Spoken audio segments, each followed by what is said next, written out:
രാവിലെ 11 മണിയായപ്പോൾ വാപ്പിയുടെ കോള് വന്നു. വാപ്പി പറഞ്ഞു, ഞാനിപ്പോൾ കോതമംഗലമുണ്ട്, നീ അടുത്ത ബസ് കയറി ഇങ്ങോട്ട് വാ. ഇതിനു മുമ്പ് ഞാൻ തനിച്ച് ബസ് കയറി ഒരിടത്തും പോയിട്ടില്ല. വാപ്പിയുടെ കാര്യം എന്താണെന്ന് ചോദിച്ചപ്പോൾ വാപ്പി പറഞ്ഞു, വാപ്പിയുടെ ഫ്രണ്ട് ശ്യാമേട്ടനും വാപ്പിയും ഇപ്പോൾ കോതമംഗലത്തുണ്ട്. ശ്യാമേട്ടൻ്റെ കെയർ ഓഫിൽ നാളെ നമുക്ക് തട്ടേക്കാട് വനത്തിൽ കയറാമെന്നും ഒരു രാത്രി വനത്തിനുള്ളിൽ സ്റ്റേ ചെയ്യാമെന്നും പറഞ്ഞു. വനമെന്ന് കേട്ടപ്പോൾ അടുത്ത ബസ് കയറി ഈരാറ്റുപേട്ടയിൽ നിന്ന് തൊടുപുഴയിൽ നിന്ന് മൂവാറ്റുപുഴ, അവിടെ നിന്ന് നേരെ കോതമംഗലത്തേക്ക് പോയി. 3 മണിക്ക് മുമ്പായി കോതമംഗലം എത്തി. കോതമംഗലത്ത് വാപ്പി എന്നെയും കാത്ത് നിൽപ്പുണ്ടായിരുന്നു. കോതമംഗലത്തിൽ നിന്ന് നേരെ തട്ടേക്കാട് ബേർഡ് സോൺ ഹോം സ്റ്റേയിലേക്ക്. ശ്യാമേട്ടൻ്റെ ഫ്രണ്ട് കണ്ണൻചേട്ടൻ്റെ ഹോം സ്റ്റേയിലായിരുന്നു ഞങ്ങൾ അന്ന് സ്റ്റേ ചെയ്തത്. അടിപൊളി ഫുഡൊക്കെ കഴിച്ച് ആ രാത്രി ഞങ്ങൾ അവിടെ കിടന്നു.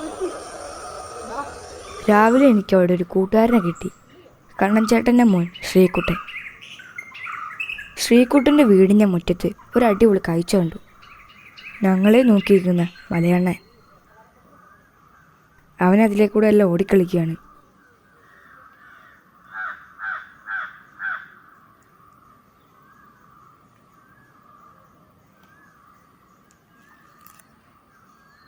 ശ്രീകുട്ടൻ പിടിച്ചൊരു മീനെ അവൻ എന്നെ കാണിച്ചു തന്നു. പിന്നീട് ഞങ്ങൾ അവിടുന്ന് തട്ടേക്കാട് ബേർഡ് സാച്ചുറിലേക്ക് പോയി. ശ്രീകുട്ടൻ്റെ വീട്ടിൽ നടക്കാനുള്ള ദൂരം ഇങ്ങോട്ട്. വന്ന ഉടനെ ഒരു മയിലിനെ കണ്ടു. ഞങ്ങൾ അതിലെല്ലാം ചുറ്റിക്കറങ്ങി നടന്നു. 1983 ആഗസ്റ്റ് 27 തട്ടേക്കാട് ബേർഡ് സാച്ചുറി നിലവിൽ വന്നത്. ഡോക്ടർ സലീം അലി പക്ഷികളുടെ സർവ്വ നടത്തുന്നതിനായി 1ലധികം തവണ തട്ടേക്കാട് വന്നിട്ടുണ്ട്. ശ്രീകുട്ടനും അത്യാവശ്യം പക്ഷികളെക്കുറിച്ചൊക്കെ അറിയാം. ഞാനും അവനും പക്ഷികളെക്കുറിച്ചെല്ലാം സംസാരിച്ച് അവിടെ നിന്നു. ആ തടാകത്തിൽ ഞങ്ങൾ ഒരു സ്നൈക്ക് ബേർഡിനെ കണ്ടു. തൊട്ടടുത്ത ജില്ലയിൽ തന്നെ ഒരു ഗ്രീറ്റർ റാക്കറ്റ് ടൈൽഡ് ട്രോങ്കോനെയും കണ്ടു. ഇതൊക്കെ കണ്ടൊരു മങ്കിക്കുട്ടൻ ഞങ്ങളെ നോക്കി നിൽപ്പുണ്ടായിരുന്നു. പിന്നെ ഞങ്ങൾ മ്യൂസിയത്തിനുള്ളിലേക്ക് കയറി. കവാടത്തിൽ തന്നെ ഡോക്ടർ സലീം അലി സാറിൻ്റെ പിക്ചർ അവിടെ പെയിൻറ് ചെയ്ത് വെച്ചിട്ടുണ്ടായിരുന്നു. മ്യൂസിയത്തിൻ്റെ ഉള്ളിൽ ഞങ്ങൾ കുറച്ചേരം സ്പെൻഡ് ചെയ്തു. വെളിയിലേക്ക് ഇറങ്ങിയപ്പോൾ ഒരു റെഡ് വിസ്കേഡ് ബുൾബുളിനെ കണ്ടു. ഒരു കണ്ണു വയ്യാത്ത അമ്മക്കുരങ്ങൻ കുഞ്ഞുമായി അവിടെ ഇരിപ്പുണ്ടായിരുന്നു. പോകുന്ന വഴിയിൽ തടാകത്തിൽ ഒരു വൈറ്റ് ബ്രസ്റ്റഡ് വാട്ടർ ഹൈൻ കൊത്തിപ്പറക്കി നടക്കുന്നത് കണ്ടു.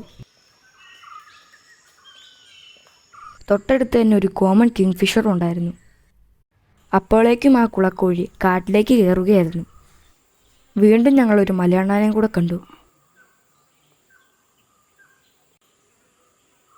അവിടെ നിന്നും ശ്രീകുട്ടനോട് യാത്ര പറഞ്ഞു ഞങ്ങൾ വനത്തിനുള്ളിലേക്ക് കയറി.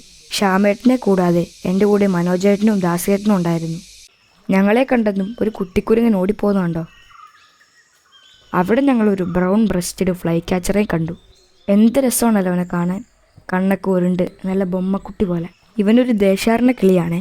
വടക്ക് കിഴക്കൻ ഇന്ത്യ, മധ്യതെക്കൻ ചൈന, ബർമ, തായ്ലൻഡ് അവിടെ നിന്നെല്ലാം ഇങ്ങോട്ട് ദേശാടനം നടത്തുന്നതാണ്.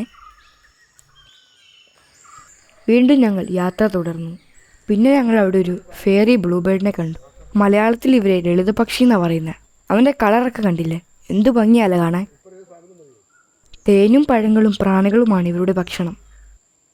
ഫെയറി ബ്ലൂബേർഡിൻ്റെ ഒരു ആൺപക്ഷിയാണിത്. ഞങ്ങൾ കുറേ നേരം അവനെ നോക്കി നിന്നു. പിന്നെ ഞങ്ങൾ നടന്നു.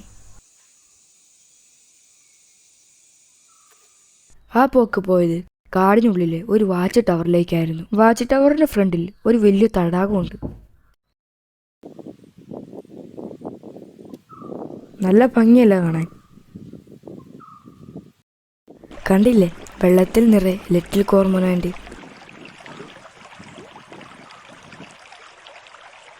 എങ്ങനെയുണ്ടാ? അടിപൊളി. ഇങ്ങോട്ട് നോക്ക്. ഇതേ മീൻ പിടിച്ചോണ്ടിരിക്കുക ആപ്പി. കുളിയൊക്കെ കഴിഞ്ഞ് ചുറ്റിലും നോക്കിയപ്പോൾ നിറയെ മലയണ്ണൻ. അവിടെ ഞങ്ങളൊരു ഫോറസ്റ്റ് ഗാർഡ് ലിസാർഡിനെ കണ്ടു. അവൻ്റെ കണ്ണ് കണ്ടോ ഇപ്പം മുകളിലേക്ക് പോയത്. അവിടെ ഞങ്ങളൊരു ചെറിയ പാമ്പിനെയും കണ്ടു കേട്ടോ. ഇത് ഹംനോസ്ഡ് പിറ്റ് വൈപ്പർ എന്ന് പറഞ്ഞ പാമ്പാണ്. ചെറിയ വിഷമുള്ള പാമ്പാണ് കേട്ടോ. ഉച്ചയ്ക്കത്തെ ഫുഡൊക്കെ കഴിച്ച് ഞങ്ങൾ അവിടെ നിന്ന് ഇറങ്ങി. വീണ്ടും ഞങ്ങൾ വനത്തിലേക്ക് കയറി. ഞങ്ങളവിടെ ഒരു മലബാർ ഗ്രേ ഹോൺബിലിനെ കണ്ടു. കണ്ടില്ലേ, ഓരോ ജില്ലകളിലൂടെ ചാടിക്കളിച്ച് നടക്കുവാണ്. മലയാളത്തിൽ ഇവരെ നമ്മൾ കോഴിവേഴാമ്പൽ എന്നാണ് വിളിക്കുന്നത്. ഒരിടത്തും അടങ്ങിയിരിക്കുന്ന സ്വഭാവം ഇവർക്കില്ല. ഇവരിങ്ങനെ തുള്ളിച്ചാടി നടക്കും. ചില സ്ഥലങ്ങളിൽ ഇവരെ പൊട്ടം വേഴാമ്പൽ, മടയം പുള്ളെന്നൊക്കെ വിളിക്കാറുണ്ട്.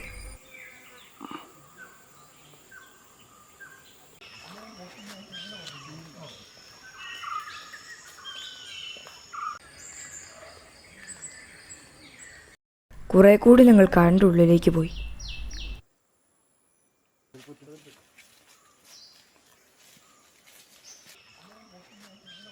അവിടെ ഞങ്ങൾ സിലോൺ ഫ്രോഗ് മൗത്തിനെ കണ്ടു.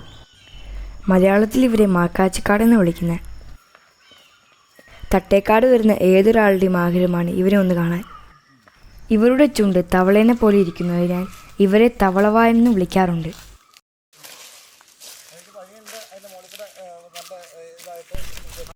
വീണ്ടും ഞങ്ങൾ വാച്ച് ടവറിലേക്ക് വന്നു. ഞങ്ങൾ തമാശകളൊക്കെ പറഞ്ഞ് അവിടെ കൂടി. ശ്യാമേട്ടന് ബേഡ്സിനെയൊക്കെ കുറിച്ചും പൂമ്പാറ്റകളെക്കുറിച്ചും മരങ്ങളെക്കുറിച്ചെല്ലാം നല്ല അറിവുള്ള ആളാണ്. ഞങ്ങൾ ബേഡ്സിനെ പറ്റിയുള്ള പല സംശയങ്ങളും ശ്യാമേട്ടനോടാണ് ചോദിക്കാറുള്ളത്. കൂടാതെ ശ്യാമേട്ടൻ ഒരു സ്നേക്ക് റെസ്ക്യൂറാണ്. ദാസേട്ടനും ഒരു സ്നേക്ക് റെസ്ക്യൂറാണ്. ഞങ്ങൾ ഓരോ കഥകളൊക്കെ പറഞ്ഞ് അവിടെ കൂടി. മനസ്സിന് ഒരുപാട് സന്തോഷം തന്നൊരു ദിവസമായിരുന്നു.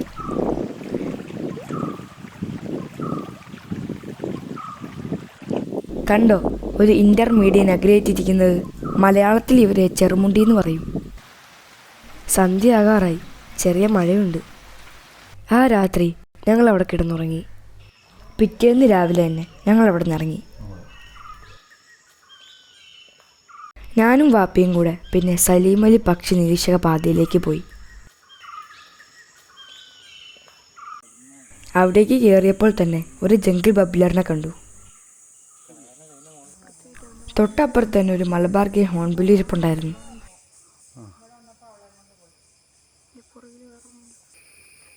ഞങ്ങൾ അവിടുത്തെ പ്രകൃതിയൊക്കെ ആസ്വദിച്ചു നടന്നു.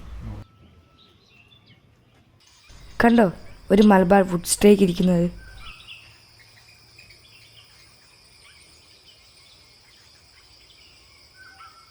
കൂട്ടുകാരിക്ക് തല ചൊറിഞ്ഞു കൊടുക്കുന്ന കുരങ്ങച്ചനെയും ഇതൊന്നും എനിക്ക് കാണണ്ടേ എന്ന് പറഞ്ഞു പോകുന്ന ഒരു കുരങ്ങച്ചനെ ഞങ്ങളവിടെ കണ്ടു. ഒരിക്കലും മറക്കാൻ പറ്റാത്തൊരു യാത്രയായിരുന്നു തട്ടേക്കാട്.